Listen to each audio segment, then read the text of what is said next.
Hello दिन bag public. तो कैसे आप सब, आई होप बढ़िया ही होंगे।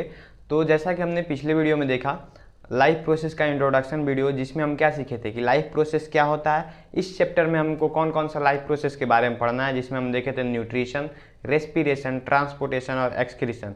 तो न्यूट्रिशन हम लोग स्टार्ट किए थे, जिसमें हम पढ़े थे कि न्यूट्रिशन क्या होता है, न्यूट्रिशन कितने प्रकार के होते हैं, जिसमें ऑटोट्रॉफिक न्यूट्रिशन और हेटरोट्रॉफिक न्यूट्रिशन हम देखे थे। उसके अंदर जो भी पार्ट्स थे हम उनके बारे में भी नॉलेज लिए। तो हम लोग आज फिर ऑटोट्रॉफिक न्यूट्रिशन से स्टार्ट करते हैं।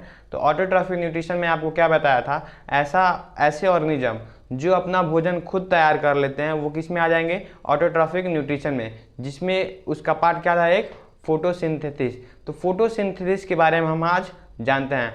फोटोसिंथेसिस क्या होता है? फोटोसिंथेसिस एक प्रक्रिया होती है, प्रोसेस होती है, जिसके द्वारा पेड़ पौधे क्या करते हैं, अपना भोजन बनाते हैं। तो उसके बारे में हम आज जानेंगे कैसे अपना भोजन पेड़ पौधे बनाते हैं। तो सबसे पहले फोटोसिंथेसिस, ये ऑटोट्रॉफिक न्यूट्रिशन में अभी जो डिफिनीशन बताया हूँ, ability to prepare own food, यानी जो अपना भोजन खुद बना लेते हैं, वो किस में आ जाएंगे, ऑटोट्रॉफिक न्यूट्रिशन में आ जाएंगे। फोटोसिंथेसिस क्या होता है? फोटोसिंथेसिस को हिंदी में कहते हैं प्रकाश संश्लेषण। क्या कहते हैं? प्रकाश संश्लेषण। वही इसका भी मीनिंग है, इंग्लिश में भी हम इसको तोड़ के अगर देखें तो फोटो का मतलब होता है लाइट, सिंथेसिस का मतलब होता है टू कंबाइन। फोटो मतलब प्रकाश, सिंथेसिस मतलब संश्लेषण। और यहाँ पे देखिए इंग्लिश में फोटो मतलब लाइट और सिंथेसिस मतलब टू कंबाइन। लाइट का यूज मतलब जो लाइट होता है वो कौन सा लाइट होता है फोटोसिंथेसिस में? सनलाइट होता है। टू कंबाइन का मतलब होता है जोड़ना। टू कंबाइन का मतलब जोड़ना। तो इसमें पेड़ पौधे क्या करते हैं, कार्बन डाइऑक्साइड और H2O को जोड़ते हैं। कैसा ये प्रोसेस होता है अभी हम देखेंगे। मैं आपको सिर्फ ये बता रहा हूँ कि फोटोसिंथेसिस का जो वर्ड है ये किससे किससे मिलकर बना होता है, इसका एग्जैक्ट मीनिंग क्या होता है। तो फोटो का मतलब होता है लाइट, सिंथेसिस का मतलब होता है टू कंबाइन, यानी लाइट के प्रेजेंस में किसी भी चीज़ को जोड़ना, वो क्या हो जाएगा, फोटोसिंथेसिस। तो चलिए हम यहाँ पे देखते हैं। तो फोटोसिंथेसिस पढ़ने से पहले हम ये जान लेते हैं कि लीफ, जो हमारा लीफ होता है, जो पत्ते होते हैं, उनमें क्या क्या होता है। तो हमारे लीव्स में क्लोरोप्लास्ट होता है। क्लोरोप्लास्ट एक सेल ऑर्गेनेल है जिसके अंदर क्लोरोफिल प्रेजेंट होता है। क्लोरोप्लास्ट के अंदर क्या प्रेजेंट होता है, क्लोरोफिल। क्लोरोफिल क्या है? क्लोरोफिल एक ग्रीन पिगमेंट है। ग्रीन मतलब हरा, पिगमेंट मतलब कलर, यानी हरा कलर है किसके अंदर, पत्ती के अंदर। पत्ती के अंदर क्लोरोप्लास्ट है, क्लोरोप्लास्ट के अंदर क्लोरोफिल। क्लोरोफिल क्या है? एक ग्रीन पिगमेंट है और जिसके पास एबिलिटी होता है कि सनलाइट को एब्जॉर्ब कर सके, यानी जो सनलाइट है उसको कैप्चर कर सके, अपने ऊपर आकर्षित कर सके। उसको क्या करता है, सनलाइट को एब्जॉर्ब करता है। कौन? क्लोरोफिल। ये समझ में आया। उसके बाद से पत्तियों में ही स्टोमाटा होता है। स्टोमाटा क्या है? स्टोमाटा छोटे छोटे छिद्र जो होते हैं पत्तियों में, उनको हम क्या कहते हैं, स्टोमाटा कहते हैं। ये समझ में आया। छोटे छोटे जो छेद होते हैं पत्तियों में वो क्या होते हैं, स्टोमाटा। क्लोरोफिल क्या है? ग्रीन कलर का पिगमेंट है जिसके पास पावर होता है, एबिलिटी होता है कि वो सनलाइट को क्या कर सके, एब्जॉर्व कर सके। तो चलिए अब हम समझते हैं फोटोसिंथेसिस प्रोसेस क्या होता है। हम समझने के बाद उसको एकदम डिटेल में लिखेंगे भी। तो चलिए इसको समझते हैं हम। फोटोसिंथेसिस प्रोसेस में क्या होता है, जो हमारे पेड़ पौधे होते हैं, मैं यहाँ पे छोटा बनाया हूँ, जितने भी ग्रीन प्लांट होते हैं वो सभी क्या करते हैं, फोटोसिंथेसिस प्रोसेस करते हैं। जितने भी ग्रीन प्लांट होते हैं सब क्या करते हैं, फोटोसिंथेसिस प्रोसेस करते हैं। तो यहाँ पे देखिए फोटोसिंथेसिस प्रोसेस में क्या होता है, जो प्लांट का रूट्स होते हैं, जो प्लांट्स के रूट्स होते हैं, वो रूट से क्या करते हैं, H2O को एब्जॉर्ब करते हैं। एब्जॉर्ब मतलब खींचते हैं, उसको अवशोषित करते हैं। H2O को क्या करते हैं, एब्जॉर्ब करते हैं। और जो H2O को रूट के द्वारा एब्जॉर्ब किया जाता है, वो रूट के द्वारा जो H2O है जो एब्जॉर्ब किया जाता है, उसको प्लांट्स के हर एक पत्ती में क्या किया जाता है, पहुंचा दिया जाता है। यानी यहाँ से H2O आया, उसको हर एक पत्ती में क्या किया जाएगा, पहुंचा दिया जाएगा। क्या किया जाएगा, हर एक पत्ती में पहुंचा दिया जाएगा। इतना समझ में आया। जो रूट से जल को लिया गया है, वाटर को, उसको क्या किया गया है, हर एक पत्ती में पहुंचा दिया गया। अब ये आप सोचते होंगे कि ये पानी पत्ती तक पहुंचा कैसे। तो पत्ती तक पानी कैसे पहुंचा, उसमें हर एक प्लांट में ट्यूब के जैसे स्ट्रक्चर होता है। ट्यूब मतलब पाइप के जैसे स्ट्रक्चर होता है, जो हम अपनी आंखों से नहीं देख सकते हैं। वो क्या होता है, छोटे छोटे टिश्यू होते हैं, सेल से मिलकर बने होते हैं, जो माइक्रोस्कोप में ही दिखता है। उसको हम लोग कहते हैं जाइलम। क्या कहते हैं, जाइलम। जाइलम क्या करता है, transport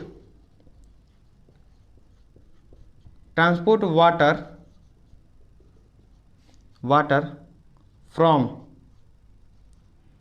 soil to upper part of plant, upper part of plant।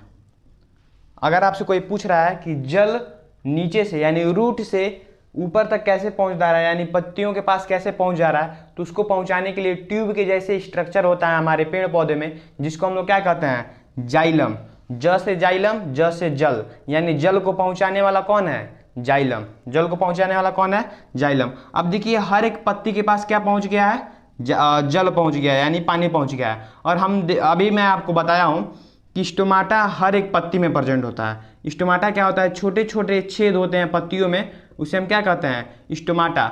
Stomata के द्वारा, छोटे छोटे छेद हैं तो स्टोमाटा के द्वारा क्या होता है, हमारे इन्वायरमेंट में, हमारे आसपास जो भी कार्बन डाइऑक्साइड है, इन्वायरमेंट में जो भी कार्बन डाइऑक्साइड है, उस स्टोमाटा के द्वारा कार्बन डाइऑक्साइड क्या होता है, पत्तियों में चला जाता है। यहाँ से पानी गया और यहाँ से कार्बन डाइऑक्साइड गैस आया पत्तियों में। कार्बन डाइऑक्साइड पत्तियों में कैसे पहुंचा, स्टोमाटा के द्वारा। जल कैसे पहुंचा, जाइलम के द्वारा। दोनों कहाँ पहुंच गया है, पत्तियों में। और पत्तियों में ही क्या प्रेजेंट है, क्लोरोफिल। इसी पत्ती में क्या है, क्लोरोफिल। अब जब भी सुबह होती है, दिन में जब भी सुबह होती है तो क्या होता है, क्लोरोफिल तैयार रहता है किसको एब्जॉर्व करने के लिए, सनलाइट को एब्जॉर्व करने के लिए। तो जब भी सूरज उगेगा, ये कौन है, ये सूरज है। अब जब भी सूरज उगेगा, इसमें का जो क्लोरोफिल है, इसमें जो क्लोरोफिल है वो क्या करेगा, सनलाइट को अपनी तरफ एब्जॉर्व करेगा। सनलाइट को क्या करेगा, एब्जॉर्व करेगा। अब सनलाइट एब्जॉर्व क्यों करता है, ताकि खाना बना सके। जैसे कि हमारे घर पे जो खाना बनता है, अगर चावल बन रहा है तो हमको क्या चाहिए, पानी चाहिए, चावल चाहिए, और फिर नीचे से हम जब उसमें आग लगा देते हैं तो क्या बन जाता है, चावल बन जाता है। इसी तरह प्लांट जो होते हैं, पेड़ पौधे, अपना भोजन कैसे बनाते हैं, पानी लेते हैं, कार्बन डाइऑक्साइड लेते हैं, और क्लोरोफिल के द्वारा सनलाइट को एब्जॉर्व किया जाता है ताकि उनका भोजन बन सके। ये समझ में आया। और यहाँ पे देखिए, यहाँ पे क्या है, यहाँ पे क्लोरोफिल है। क्लोरोफिल जो क्या कर रहा है, सनलाइट को एब्जॉर्व कर रहा है। इसी में क्या है, स्टोमाटा जो कार्बन डाइऑक्साइड को एब्जॉर्व कर रहा है। तो H2O कार्बन डाइऑक्साइड मिलके क्लोरोफिल और सनलाइट के प्रेजेंस में अपना भोजन बना लेते हैं प्लांट। इसी प्रोसेस को हम लोग क्या कहते हैं, फोटोसिंथेसिस। फिर से सुनिए, वाटर कार्बन डाइऑक्साइड से मिलकर क्लोरोफिल और सनलाइट की प्रेजेंस में जब प्लांट अपना भोजन बना लेते हैं, और जिस प्रोसेस के द्वारा अपना भोजन बनाते हैं उसी प्रोसेस को हम लोग क्या कहते हैं, फोटोसिंथेसिस कहते हैं। तो मैं यहाँ पे लिख देता हूँ इसका जो इक्वेशन होता है, आप लोग इसको लिख लिए होंगे तो मैं इसको मिटा देता हूँ। अगर नहीं लिखे हैं तो वीडियो को पॉज करके इसको लिख लीजिएगा। उसके बाद से मैं क्या करता हूँ, यहाँ पे इक्वेशन लिख लेता हूँ। ये आपको समझ में आ गया होगा।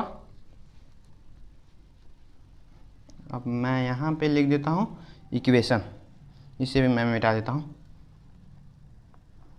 यहाँ पे मैं जाइलम लिख देता हूँ ताकि आपको समझ में आए, जाइलम। ठीक, ये हो गया। अब देखिए हमारा भोजन कैसे बना है, CO2 प्लस H2O मिलकर किसके प्रेजेंस में, तो हम यहाँ पे लिखेंगे सनलाइट और क्लोरोफिल। ये इक्वेशन आपके लिए बहुत इंपॉर्टेंट है, एग्जाम में पूछ भी देता है। तो अब यहाँ पे क्या होगा, 6CO2, CO2 के कितने मॉलिक्यूल रहेंगे, 6, और H2O के कितने मॉलिक्यूल रहेंगे, 12। 6CO2 12 H2O मिलके सनलाइट और क्लोरोफिल के प्रेजेंट में जो भोजन बनाते हैं, वो भोजन इनका क्या होता है, पेड़ पौधों का भोजन, उसे हम कहते हैं शुगर या ग्लूकोज कह सकते हैं या कार्बोहाइड्रेट कह सकते हैं। तो हम क्या कहेंगे, ग्लूकोज कहेंगे। वो ग्लूकोज क्या बनता है, C6H12O6।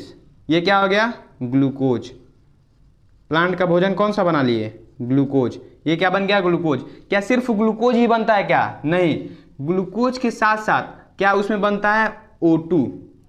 क्या निकलता है, ऑक्सीजन। पेड़ पौधे जब भोजन बनाते हैं उसी के साथ साथ क्या निकलता है, ऑक्सीजन निकलता है। यानी जब यहाँ पे भोजन बनेगा तो फोटोसिंथेसिस प्रोसेस के द्वारा ही यहाँ से क्या निकलता है, ऑक्सीजन। यानी पेड़ पौधे क्या किए, कार्बन डाइऑक्साइड लिए और ऑक्सीजन बाहर निकाले। कार्बन डाइऑक्साइड लिए, ऑक्सीजन बाहर निकाल दिए, और इस ऑक्सीजन को हम लोग क्या करते हैं, हम लोग इनहेल कर लेते हैं, यानी सांस लेने के दौरान ऑक्सीजन को हम लोग क्या करते हैं, इनहेल कर लेते हैं और कार्बन डाइऑक्साइड छोड़ते हैं। अगर बात की जाए हमारी यानी ह्यूमन बींग्स की, तो ह्यूमन बींग्स क्या करते हैं, ऑक्सीजन को इनहेल करते हैं और कार्बन डाइऑक्साइड को एक्सहेल करते हैं। लेकिन पेड़ पौधे क्या करते हैं, पेड़ पौधे कार्बन डाइऑक्साइड को इनहेल करते हैं, यानी सांस के दौरान लेते हैं फोटोसिंथेसिस प्रोसेस में, और ऑक्सीजन को बाहर निकालते हैं अपने शरीर से। इस ऑक्सीजन को हम लोग लेते हैं। तो यहाँ पे क्या हुआ, 6CO2 + 12H2O मिल के सनलाइट और क्लोरोफिल के प्रेजेंस में अपना भोजन बनाया, प्लस ऑक्सीजन दिया, और उसके बाद से क्या करता है, H2O भी निकालता है, 6H2O। तो ये दोनों चीज़ क्या होते हैं, ऑक्सीजन और H2O, ये दोनों चीज़ बाहर निकल जाते हैं पेड़ पौधों से, और ये जो ग्लूकोज होता है ये उनका भोजन बन जाता है। क्या बन जाता है, भोजन बन जाता है। इसी प्रोसेस को हम लोग क्या कहते हैं, फोटोसिंथेसिस। फोटोसिंथेसिस आपको समझ में आ गया है। अब हम क्या जानेंगे कि ये भोजन अगर यहाँ पे बन गया, मान लीजिए भोजन यहाँ पे बन गया, ये इस पत्ती में हर जगह बनता है, जहाँ पर भी ग्रीन पार्ट होता है प्लांट में, जहाँ भी ग्रीन होगा वहाँ क्लोरोफिल होगा, पानी तो पहुँच ही रहा है नीचे से, कार्बन डाइऑक्साइड आ ही जाएगा, और ग्रीन जहाँ पर भी होगा क्लोरोफिल वो क्या करेगा, सनलाइट को ऑब्जर्व करेगा और वहाँ पे भोजन बन जाएगा। अगर मान लीजिए यहाँ पे भोजन बना है और इस भोजन की ज़रूरत है, यानी एनर्जी की ज़रूरत है यहाँ पे, तो उस भोजन बने हुए एनर्जी को यहाँ पे कौन लाएगा, भोजन को यहाँ पे कौन लाएगा, तो उसको लाने के लिए जो ट्यूब लाइक एक और स्ट्रक्चर होता है जिसको हम लोग क्या कहते हैं, फ्लोएम कहते हैं। क्या कहते हैं, फ्लोएम। जैसे जल को लेकर जाने के लिए क्या था, जाइलम, उसी तरह फूड को ट्रांसपोर्ट करने के लिए क्या होता है, फ्लोएम। तो यहाँ से जो ट्यूब लाइक स्ट्रक्चर होता है जो फूड को यहाँ तक पहुँचाएगा उसे हम क्या कहते हैं, फ्लोएम। एक मिनट, स्पेलिंग गड़बड़, क्या कहते हैं, फ्लोएम। अब ये भी पता नहीं सही है कि नहीं है, लेकिन आप बुक में देख लीजिएगा। तो फूड को पहुँचाने वाला कौन, फ्लोएम। फ से फूड, फ से फ्लोएम, ज से जल, ज से जाइलम। जाइलम को पहुँचाने वाला, जल को पहुँचाने वाला जाइलम, फूड को पहुँचाने वाला फ्लोएम। ये हो गया, फूड को हर जगह पहुंचा दिया। अब आपसे पूछेगा क्वेश्चन कि जो फूड बना है, जो प्लांट अपना भोजन बनाया है ग्लूकोज, इसको किस फॉर्म में रखते हैं, यानी किस रूप में अपने अंदर। ऐसा थोड़ी है कि सारा भोजन एक तुरंत बनाया और तुरंत खत्म हो गया, उसको रखे भी तो होंगे, तो उसको किस रूप में रखते हैं, तो प्लांट जो होते हैं अपना भोजन स्टार्च के रूप में रखते हैं। तो यहाँ हम लिख लेंगे, plant store their food in the form of किस रूप में, स्टार्च के रूप में।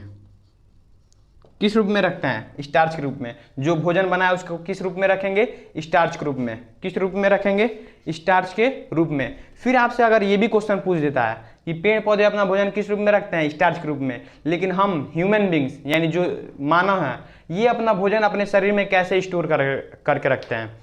जैसे हम लोग खाना खाया तो जो खाना से एनर्जी मिला, क्या उस पूरे एनर्जी को हम लोग वेस्ट कर देते हैं, क्या पूरा यूज कर लेते हैं, नहीं करते हैं। उस एनर्जी को हम लोग स्टोर करके रखते हैं। वो किस रूप में रखते हैं, ग्लाइकोजन के रूप में। पेड़ पौधे किस रूप में रखते हैं, स्टार्च के रूप में। तो मैं यहाँ पे एक लिख देता हूँ ताकि आपको आसानी हो अगर पूछ दे क्वेश्चन बोर्ड एग्जाम में। तो humans store their food in the form of glycogen. किस फॉर्म में रखते हैं, ग्लाइकोजन। ये चीज़ आपको समझ में आ गया, फोटोसिंथेसिस प्रोसेस। अब मैं इसको एक एक करके लिखता हूं ताकि आपको बढ़िया से समझ में आ जाए। ये इक्वेशन आपके लिए बहुत इंपॉर्टेंट है, याद रखना है। क्या क्या है, 6CO2 + 12H2O in the presence of chlorophyll and sunlight क्या बनाता है, 6C6H12O6 + 6O2O + 6H2O। ये समझ में आ गया। मैं एक बार आप मेरे साथ बोलिए बिना इसको देखे, 6CO2 + 12H2O in the presence of chlorophyll और सनलाइट क्या देते हैं, C6H12O6 + 6O2 + 6H2O। अब देखिए ये जो H2O निकला है इसका क्या काम होता है। ऑक्सीजन तो समझ गया, अब हम लोग ले लेते हैं। H2O जो निकला है इसको मैं यहीं पे बता देता हूं। H2O जो निकला है उस प्रोसेस को हम लोग कहते हैं ट्रांसपीरेशन। क्या कहते हैं, ट्रांसपीरेशन। ट्रांसपीरेशन एक ऐसा प्रोसेस होता है, एक मिनट, ट्रांसपीरेशन एक ऐसा प्रोसेस होता है जिसमें पेड़ पौधों के द्वारा वाटर को लॉस किया जाता है। क्या किया जाता है? पेड़ पौधों के द्वारा वाटर को लॉस किया जाता है, यानी पेड़ पौधे वाटर को जब बाहर निकाल देते हैं स्टोमाटा के द्वारा। किसके द्वारा निकालेंगे? स्टोमाटा के द्वारा। क्यों स्टोमाटा के द्वारा? क्योंकि पत्तियों में क्या होता है, एक छोटा छोटा छेद होता है, उसी को तो स्टोमाटा कहते हैं। तो पानी निकलेगा कहाँ से? छेद से ही निकलेगा। तो स्टोमाटा के द्वारा जब पानी बाहर निकलता है उसी को हम लोग क्या कहते हैं? ट्रांसपीरेशन। अब क्या जरूरत पड़ती है पानी बाहर निकालने की? समझिएगा, क्या जरूरत पड़ती है पानी बाहर निकालने की? तो हम लोग यहाँ पे समझते हैं, जब यहाँ से जाइलम वाटर को लेके जा रहा है, क्या कर रहा है? वाटर को लेके जा रहा है पत्तियों के पास। तो अब देखिए, जितना फोटोसिंथेसिस प्रोसेस में पानी चाहिए था उतना पानी तो पहुँच गया, अब वो बना भी लिया अपना भोजन, लेकिन उसके बाद से भी जो पानी जाते रहता है, अब वो पानी क्या हुआ? ज़्यादा होने लगता है, यानी एक्सेस होने लगता है। तो एक्सेस वाटर को जब पेड़ पौधे अपने शरीर से बाहर निकाल देते हैं, उसी प्रोसेस को हम लोग क्या कहते हैं? ट्रांसपीरेशन। तो यहाँ पे क्या कहेंगे हम? Transpiration is the loss of water.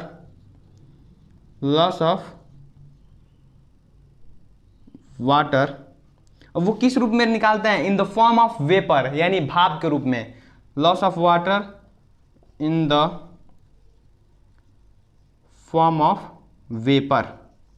किस रूप में निकालते हैं? वेपर के रूप में। अब इसी से आपको क्या पता चलेगा कि अगर आपसे कोई पूछ रहा है कि पेड़ पौधों के नीचे, यानी पेड़ के नीचे जब हम खड़े होते हैं तो हमें वहाँ पे ठंडा महसूस क्यों होता है? इसी कारण, जब पेड़ पौधे क्या होता है, जब पेड़ पौधे में ज़्यादा वाटर हो जाता है, एक्सेस वाटर, तो पेड़ पौधे क्या करते हैं? उस एक्सेस वाटर को बाहर निकालते हैं वेपर के रूप में। और वो वेपर जब पेड़ पौधे से बाहर निकलता है और हवा के साथ जब हमारे शरीर पे टकराता है तो हमें कैसा महसूस कराता है? ठंडा का महसूस करता है, और हमें एकदम आराम मिलता है, ठंडा ठंडा महसूस होता है। क्यों? इसी एक्सेस वाटर के कारण। और वो एक्सेस वाटर किस प्रोसेस से निकलता है? ट्रांसपीरेशन से। अगर आप देखे होंगे कई बार जब हम पेड़ों के नीचे खड़े रहते हैं तो वहाँ से कभी कभी पेड़ों के ऊपर से पानी टपक जाता है, तो हमको क्या लगता है कि कोई है ऊपर, किया होगा कहीं, लेकिन ऐसा नहीं होता है। वो क्यों होता है? ट्रांसपीरेशन प्रोसेस के द्वारा वेपर जो निकाला गया है, जब ज़्यादा वहाँ पे हो जाता है तो किस रूप में आ जाता है? ड्रॉपलेट, यानी पानी की बूंद के रूप में आ जाता है। वही क्या होता है? हमारे शरीर पे टपकता है। ये समझ में आ गया? ठंडियों में तो वैसे शीत का पानी होता है, लेकिन गर्मी में भी कभी कभी टपक जाता है। तो वो किस प्रोसेस के द्वारा होता है? ट्रांसपीरेशन। तो आप फोटोसिंथेसिस समझे क्या होता है, ट्रांसपीरेशन समझ गए क्या होता है। इस इक्वेशन को आपको क्या करना है? याद करना है। ग्लूकोज उनका भोजन बनता है, लेकिन स्टोर किस रूप में करते हैं? स्टार्च के रूप में स्टोर करते हैं। और ह्यूमन बीइंग में पूछेगा कि किस रूप में स्टोर करते हैं? ग्लाइकोजन के रूप में। Transpiration, loss of water in the form of vapour. इसके बाद से मैं लिखता हूँ फोटोसिंथेसिस का डिफिनीशन। तो देखिए, जो अभी हम फोटोसिंथेसिस प्रोसेस पढ़े हैं, मैं उसको यहाँ पे लिख दिया हूँ। तो फोटोसिंथेसिस हम क्या पढ़े हैं? Photosynthesis is the process by which plants prepare their food by the use of carbon dioxide and H2O, यानी water, in the presence of chlorophyll and sunlight. यानी जो पेड़ पौधे होते हैं वो फोटोसिंथेसिस द्वारा अपना भोजन बनाते हैं। तो फोटोसिंथेसिस एक ऐसा प्रोसेस है जिसमें पेड़ पौधे अपना भोजन बनाते हैं। किसके यूज से? कार्बन डाइऑक्साइड और वाटर के यूज से। किसके प्रेजेंस में? क्लोरोफिल और सनलाइट के प्रेजेंस में। वही चीज़, इसी डिफिनीशन को यहाँ पे इक्वेशन में लिख दिया गया है। कार्बन डाइऑक्साइड और वाटर को मिला के क्लोरोफिल और सनलाइट के प्रेजेंस में अपना फूड बना लेते हैं। अब देखिए, इसका स्टेप क्या होता है, जो हम पढ़े हैं उसी को स्टेप में बताया जाता है। Absorption of light energy by chlorophyll. जैसा कि मैंने बताया, क्लोरोफिल क्या करता है? सनलाइट को एब्जॉर्ब करता है। तो पहला स्टेप हमारा क्या हो गया? Absorption of light energy by chlorophyll. आपको इसमें ये नहीं लिखना है कि वाटर को खींचता है या कार्बन डाइऑक्साइड स्टोमाटा के द्वारा आता है। ये आप याद करेंगे, आपसे कोई पूछेगा तो आप उसे बता सकते हैं। और मैं ये दावा के साथ कह सकता हूँ कि अगर आपने ये पूरा देखा, बढ़िया से समझा, तो आप किसी और को भी समझा सकते हैं आसानी से, और उसे पक्का समझ में आएगा अगर आपको समझ में आया है तब। तो यहाँ पे क्या होता है? एब्जॉर्प्शन ऑफ लाइट, यानी लाइट को एब्जॉर्ब किया जाता है क्लोरोफिल के द्वारा। फिर क्या होता है? जो लाइट है, लाइट एक एनर्जी है, और लाइट एनर्जी को कन्वर्ट कर दिया जाता है किसमें? केमिकल एनर्जी में। जो लाइट एनर्जी आया, ये C6H12 ग्लूकोज क्या है? केमिकल ही तो है।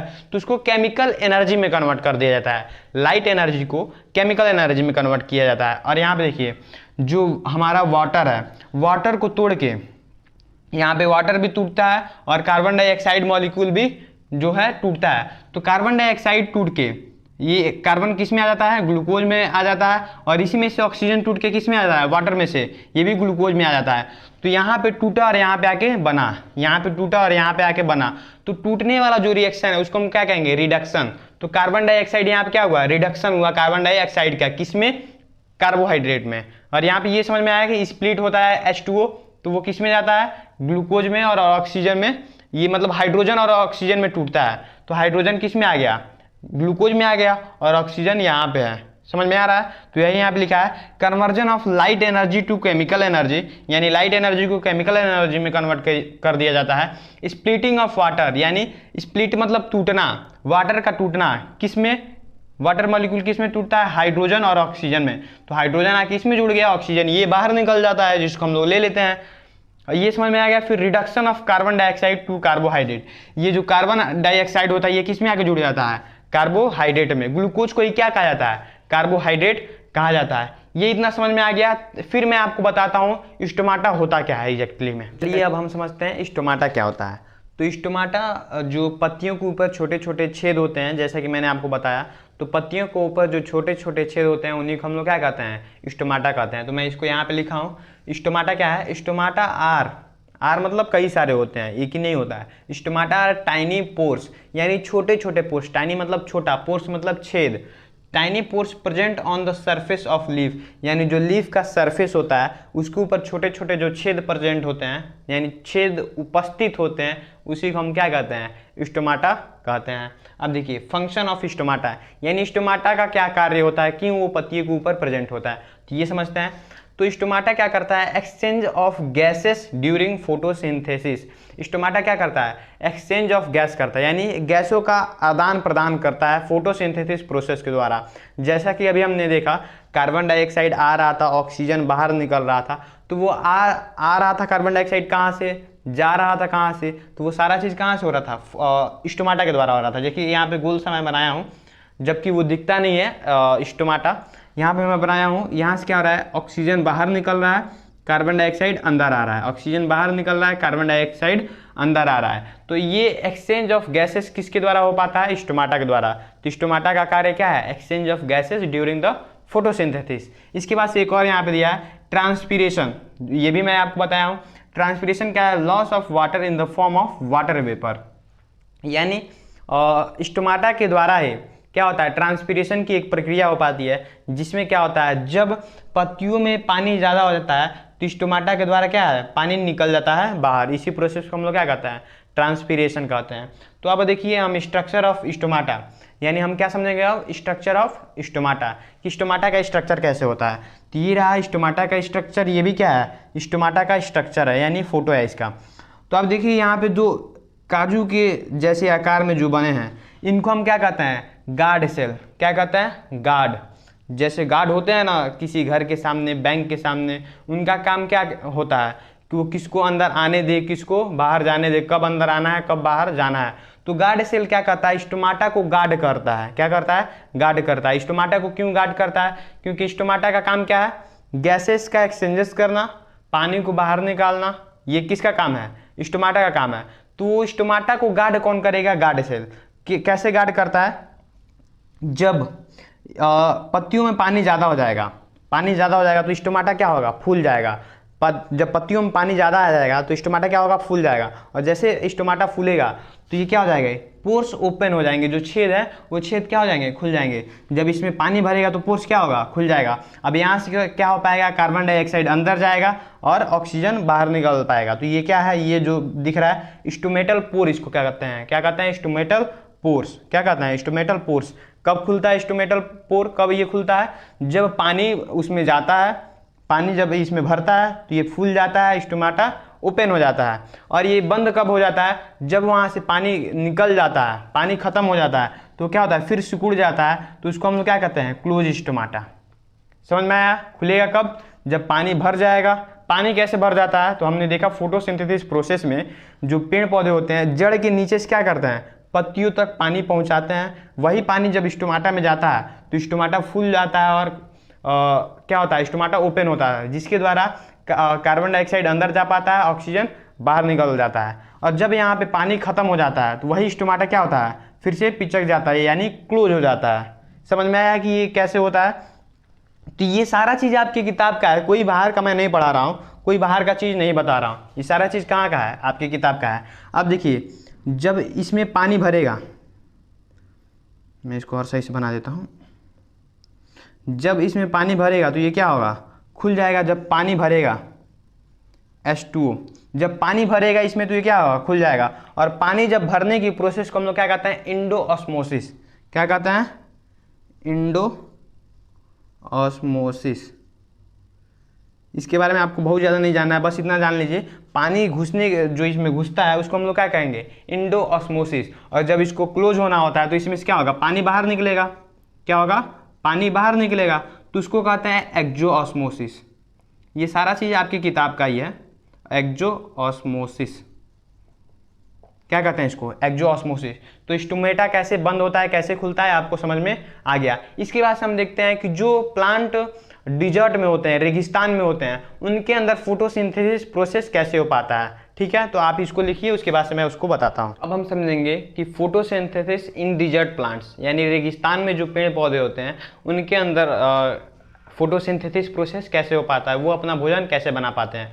तो मैं आपको एक यहाँ पे छोटा सा जानकारी ये दूंगा कि जितने जो डिजर्ट में प्लांट्स होते हैं, पौधे होते हैं जो रेगिस्तान में, उनकी जो पत्तियाँ होती हैं वो पत्तियाँ मॉडिफाई होके किस में बदल जाती हैं, कांटों में बदल जाते हैं। किस में बदल जाते हैं, कांटों में। तो यहाँ पे मैं बनाया हूँ कैक्टस प्लांट। ये जो कांटा दिख रहा है ये असल में क्या होता है, पत्ती होता है जो मॉडिफाई होकर किस में बदल गया होता है, कांटा। कांटा को इंग्लिश में हम लोग क्या कहते हैं, स्पाइन। ये समझ में आया? तो चलिए हम देखते हैं इसमें दिन और रात में क्या क्या हो कि इनका भोजन बनता है। तो इस साइड में लिखा हूँ नाइट, इधर लिखा हूँ डे। तो यहाँ पे देखिए नाइट में क्या होता है, नाइट में इसका स्टोमाटा ओपन होता है। जो डिजर्ट प्लांट है, ये कैक्टस का मान लीजिए प्लांट है, तो कैक्टस का प्लांट जो है इसमें क्या होगा, स्टोमाटा नाइट में ओपन हो जाएगा, यानी रात के समय। और उस समय क्या होगा, कार्बन डाइऑक्साइड इसके अंदर जाएगा, प्लांट के अंदर, और इसके रूट से, सॉइल में तो वाटर प्रेजेंट होता ही है, इसके रूट से क्या जाएगा, वाटर जाएगा। तो यहाँ से कार्बन डाइऑक्साइड आया, यहाँ से वाटर गया। तो ये नाइट में एक इंटरमीडिएट बनाते हैं, कार्बन डाइऑक्साइड और वाटर से इंटरमीडिएट बनाते हैं, जिसको क्या कहते हैं, मैलिक एसिड। और क्या कहते हैं, मैलिक एसिड। वह फिर क्या होता है, दिन में इनका स्टोमाटा क्लोज होता है। अभी मैं बताऊंगा क्यों क्लोज होता है। दिन में इनका स्टोमाटा क्लोज होता है, जैसे कार्बन डाइऑक्साइड वाटर से मिलाकर ये इंटरमीडिएट बनाए हैं मैलिक एसिड। जब इस पे धूप पड़ता है तो उस मैलिक एसिड से ये क्या बना लेते हैं, ग्लूकोज बना लेते हैं, जो कि इनका भोजन होता है। तो इस प्रक्रिया से इनका भोजन बनता है। तो फोटोसिंथेसिस किस में हो गया, डिजर्ट प्लांट में। नाइट में क्या होगा, स्टोमाटा खुल जाएगा। स्टोमाटा खुलेगा, हमारे आसपास में क्या है, कार्बन डाइऑक्साइड। कार्बन डाइऑक्साइड अंदर खुलेगा। क्यों स्टोमाटा खुलता है, क्योंकि वाटर गया है पहले से नीचे से, स्टोमाटा खुला, कार्बन डाइऑक्साइड आया। नाइट में ये क्या कर लेते हैं, कि इंटरमीडिएट बनाते हैं, जिसको क्या कहते हैं, मैलिक एसिड। और दिन में क्या होता है, जब सनलाइट पड़ता है तो वो किस में कन्वर्ट हो जाता है, ग्लूकोज में। ये इतना समझ में आया? तो ये फोटोसिंथेसिस प्रोसेस हो गया इनका। अब देखिए स्टोमाटा दिन में क्लोज क्यों होता है, स्टोमाटा दिन में क्लोज क्यों होता है। तो दिन में अगर स्टोमाटा खुल जाएगा, दिन में अगर स्टोमाटा खुल जाएगा तो स्टोमाटा के खुलने से क्या होगा, वाटर वेपर का नुकसान होने का, ट्रांसपिरेशन प्रोसेस होने लगेगा। ट्रांसपिरेशन क्या हो जाएगा, प्रोसेस चालू हो जाएगा। और एक तो ऐसे ही रेगिस्तान में पानी की कमी होती है, अगर पेड़ पौधे अपने शरीर से पानी निकाल देंगे, waste of water, loss of water हो जाएगा, उनके शरीर से पानी निकल जाएगा, तो वो पौधे क्या होंगे, सूख जाएंगे। इसीलिए जो डिजर्ट में प्लांट होते हैं उनका जो स्टोमाटा होता है दिन में बंद होता है, रात में खुला होता है। दिन में बंद होता है, रात में खुला होता है। रात में खुलेगा, कार्बन डाइऑक्साइड को लेगा, नीचे से वाटर को लेगा, मिला के क्या बना देगा, इंटरमीडिएट क्या बना देगा, मैलिक एसिड। जब दिन में धूप पड़ेगा तो उस धूप की वजह से क्या बना लेंगे, ग्लूकोज। तो ये हमारा हो गया फोटोसिंथेसिस इन डिजर्ट प्लांट। अब देखिए ये वीडियो यहीं पे हम लोग कंप्लीट करते हैं, जिसमें हम लोग फोटोसिंथेसिस के बारे में एकदम डिटेल में पढ़ चुके हैं। और ये सारा चीज़ आपकी बुक में दिया है, कहीं से कोई एक्स्ट्रा इसमें नहीं पढ़ाया गया है। तो आपको अगर ये समझ में आ रहा है पूरा बढ़िया से, तो इसका नोट्स बनाइए आप, और वीडियो को लाइक करिए, अच्छा लगा हो, मज़ा आया हो, और अपने दोस्तों के पास भी शेयर करिए, ताकि वो भी हमसे क्या हो सके, जुड़ सके, और आप भी हमसे जुड़े रहिए। तो मिलते हैं अगले वीडियो में, किसके साथ, न्यूट्रिशन इन एनिमल्स, जिसमें हम पढ़ेंगे न्यूट्रिशन इन अमीबा, उसके बाद से पढ़ेंगे न्यूट्रिशन इन ह्यूमन बीइंग। तो तब तक के लिए जय हिंद।